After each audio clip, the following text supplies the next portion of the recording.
Hey guys, so I've actually been trying to record Dark Souls for this is the second episode of Dark Souls. Hey guys, this is the fourth episode of Dark Souls. Hey guys, this is the fifth episode of Dark Souls. Hey guys, this is the sixth episode. Guys, we're in April now. Hey guys, it's me.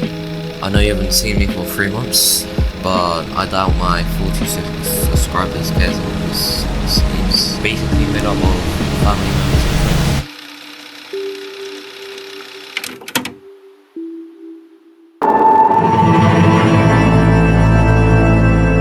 When I was 12, I was seriously addicted to video games, so much so that I couldn't even go to the toilet without bringing my tablet, my iPad or my iPhone along to watch either some videos or play some video games so that I don't have to sit in the silence. Whether that be in the shower,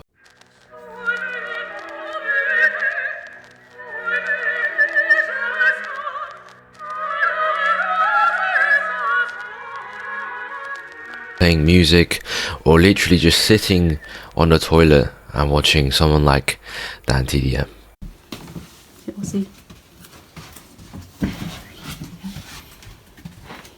I was in fact so addicted that my whole life surrounded this one tablet. I dressed up like anime characters. I made friends that played the same video games as me, Roblox, Minecraft, you know the lot. What the heck, you're...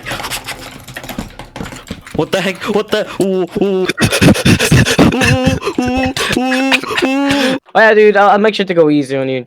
I know you might be a new player. Yeah. Also, do you know how to butter click? Do you also know how to dragon click? Yeah, that's a move I came up with my own. Yeah, I came up with that move. Yeah, I'm this advanced. I literally just came up with that move.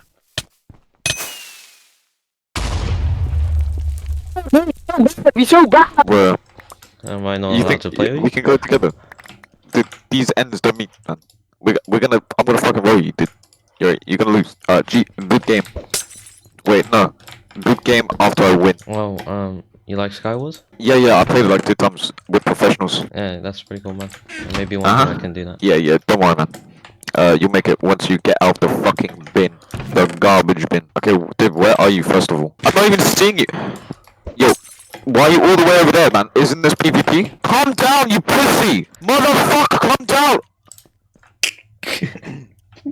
This is PvP, you're meant to be fighting me! Wait, dude, stop.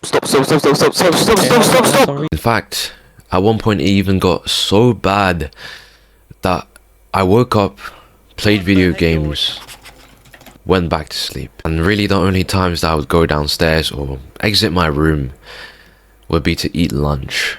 Lunch cooked by my mum herself, and I had nothing to do with it.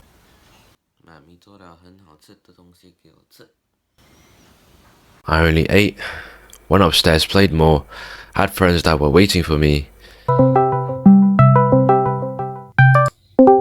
Yo man, what's up? You wanna 1v1?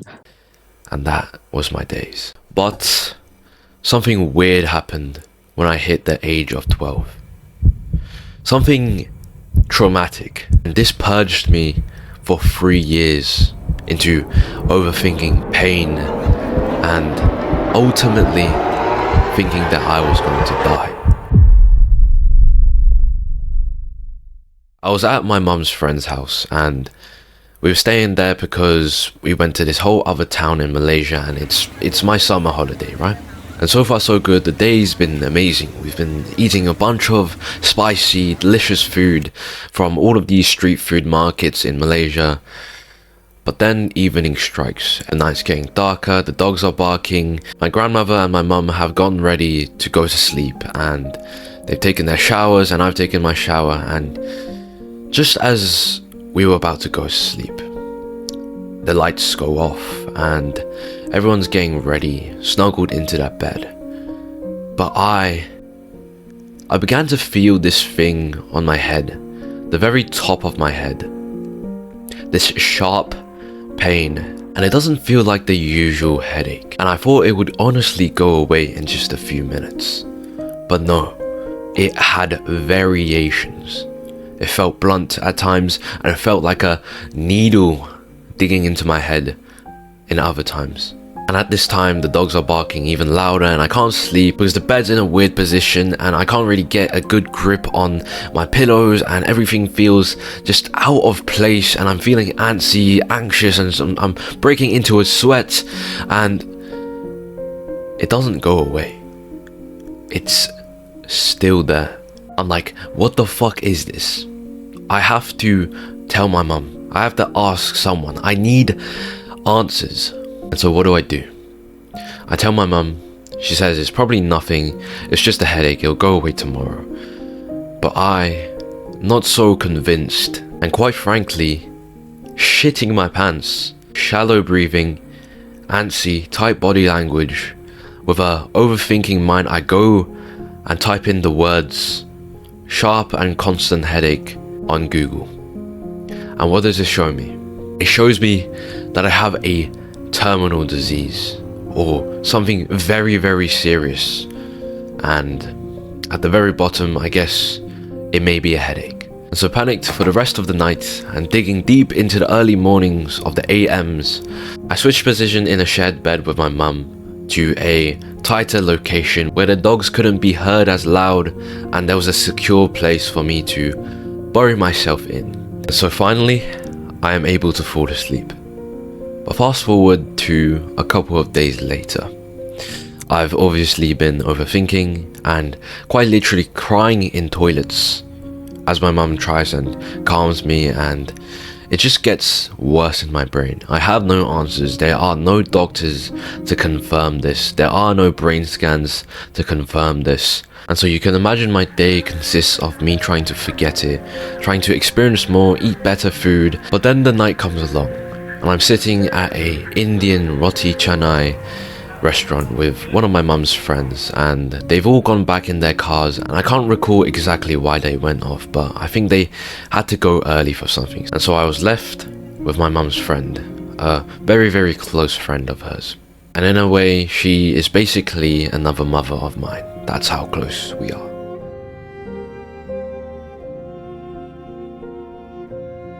And so with this friend of my mum's, she was sort of into the law of attraction space, like, manifest this. I'm gonna manifest $1 million by the end of the year. And she was also into spiritual stuff, going to temples, and sort of into health. But here's the thing, as a naive child, I took this as an opportunity to ask her about it, let it all out. And when I let the first word out, I broke. Everything fell out. It was like the dam breaking or some shit. What I'm thinking it is, how much time I have left, what can I do in this situation? I have to get to a doctor fast. And she calmed me down. She listened to me attentively, deeply, without cutting in. She just let me pour everything out, and she replied with a story. And this story is about a man. He thinks he has cancer and he goes to the doctor to ask the doctor to check. The doctor says no, no, no, a good couple of times, and even did some scans for him, and the doctor still said no. But the man was still convinced. And so the doctor took the initiative and gave him surgery, and he came out and he was happy, and for a good few more years he was very, very happy, glad, and completely anxiety free. But then one day, one of his friends, when he was chatting with them, told him that the doctor didn't actually perform the surgery. The doctor only faked it. And so instantly, like that, the man fell into anxiety again. And guess what? At this time, he went back to the doctor and he had cancer. But this, it sort of infiltrated me. It grabbed my heart, went through all of the bullshit thoughts of, but what if that, grabbed my heart and told me to stop worrying. And so a few days after that event, I'm back in England and I booked a doctor's appointment, and also my eye test is due. The day comes, my mum drives me to the hospital. We're in the hospital, we're waiting, and then the doctor comes. We go into the room, and subconsciously in the back of my mind, I already have the thought that they're just going to direct me away. Maybe it's an old tension headache. Maybe you just need to drink more water. Are you drinking enough? Are you sleeping enough?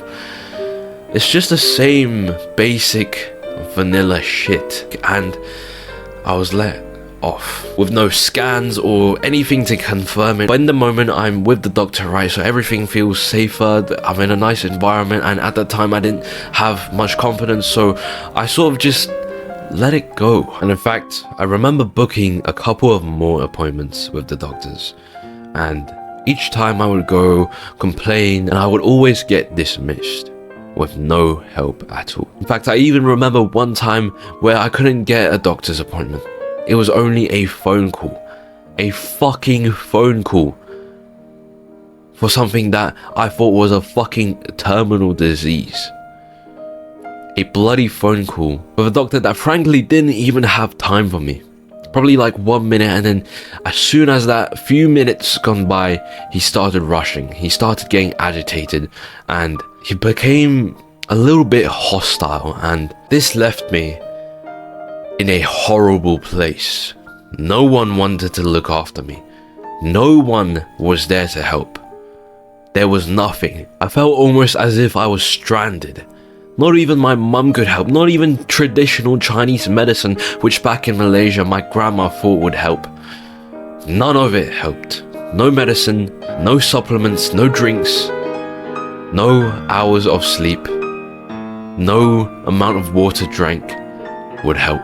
And so now I'm at my annual eye appointment, the eye check, to get new glasses. And there's this nice lady that I've never seen before, but you know, those middle-aged ladies that just have this nice caretaker type of vibe to them. And I was assigned to this doctor. When she said, was there any problems, any headaches, any problems with your eyes, or just anything in general, I told her about the headache. And once again, I let it all out. About the headaches, about the constant sharp pain in my head, and for the first fucking time in a good couple of months, or maybe even a year or so, I can't remember correctly, but for the first fucking time, I got somewhat of an answer. I got the answer of, call up your medical center. Don't ask for just a doctor or a GP to check in on you. Ask for the head department, for the brain department.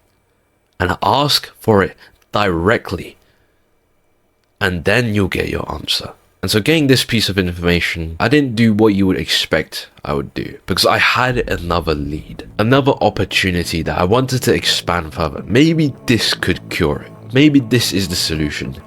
And that was going to the gym. You see, at that time I was 13 years old, and I just discovered a gym from a friend that would actually let 13-year-olds in. I was introduced to the gym. This like fucking absolute Chad guy with a literal caveman at a skull introduced me, coached me for like 3 times.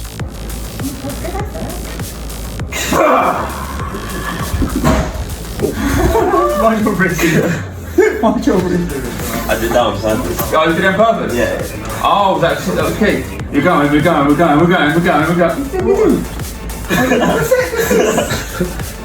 He's on the toilet wrist. Freaking me out. Where's he gone?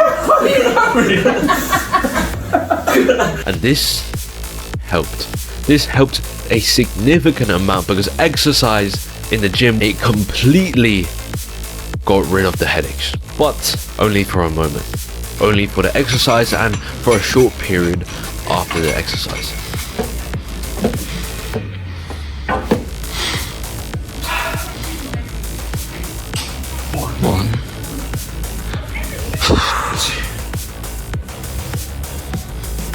Come on, Benji, 5 more. 6, 7, 8, 2 more. 9, 10. I was thrilled.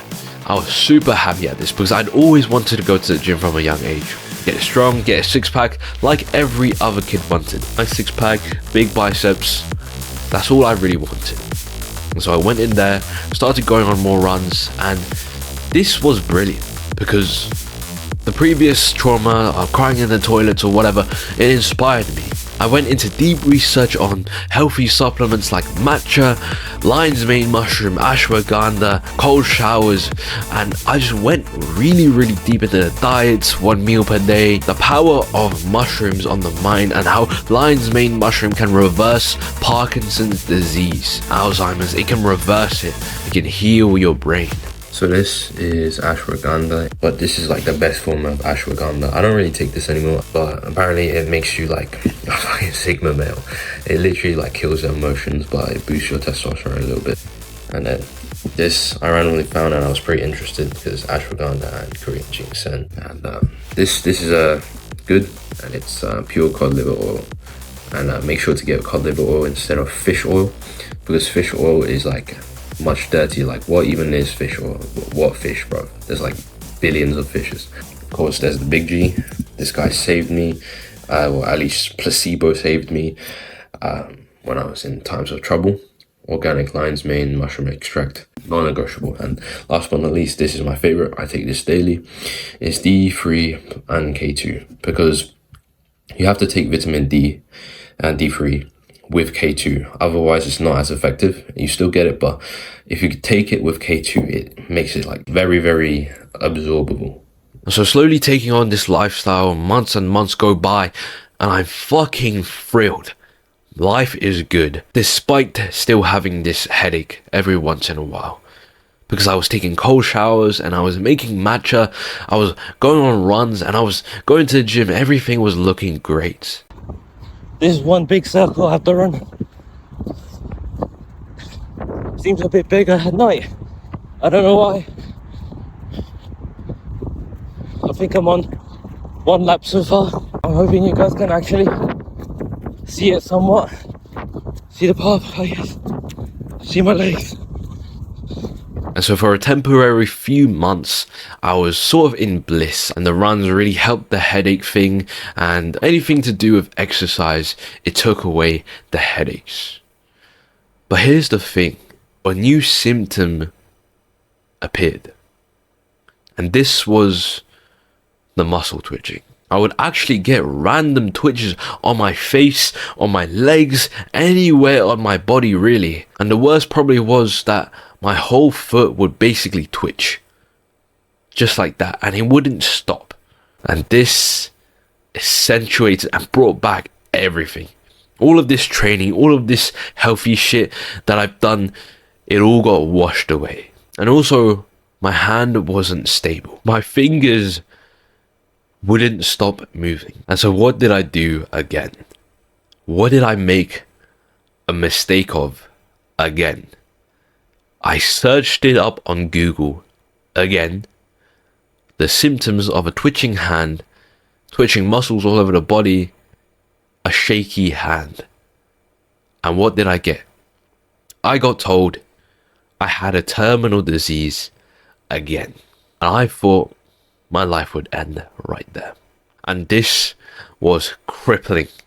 A lot of my habits went down, and I went down for a good couple of weeks. And in fact, I was quite frankly on the brink of crying, and I was almost clinging to my mum in a sort of child way, in hopes that she would maybe save me or provide me with an answer. For a good couple of weeks, I was just plagued with this shit in my mind. I was conscious of my walking. I kept on checking my hand, even when I was taking my cold showers and drinking my matcha. I would do this every now and then. When I was reaching my cup for my coffee or whatever, I would reach out my hand, see if anything had improved, go to the gym, work harder, and I would do the same move, reach out my hand, look at my hand, and it was still twitching.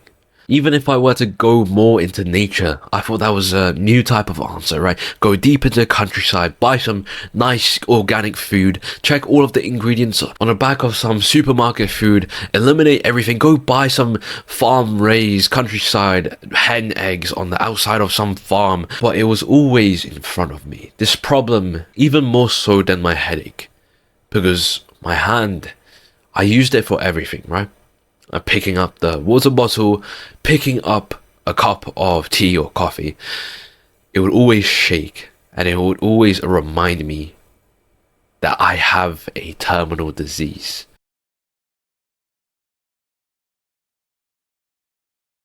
But then one day, I can't recall exactly who gave me this suggestion, whose idea it was, but it was either me or my mum, and we wanted to go to the chiropractor.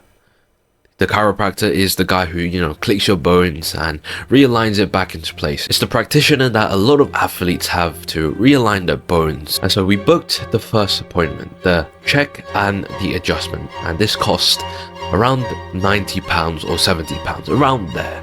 And my mum drove me there. We went into the examination room and we met this super nice guy that ran me through a good couple of exercises. Some weird exercises like lifting up my hand, this hand or this hand, and walking around with my eyes closed. And this was weird because he told me to march in a straight line, and somehow I magically ended up over on the left at my mum's feet. And so the guy that examined me had this piece of paper with like a nice diagram of like my spine or whatever, and he said that give it a few days, he'll analyze shit and come up with his conclusion on what problem I have. And so a good couple of days later, we finally go back for adjustment.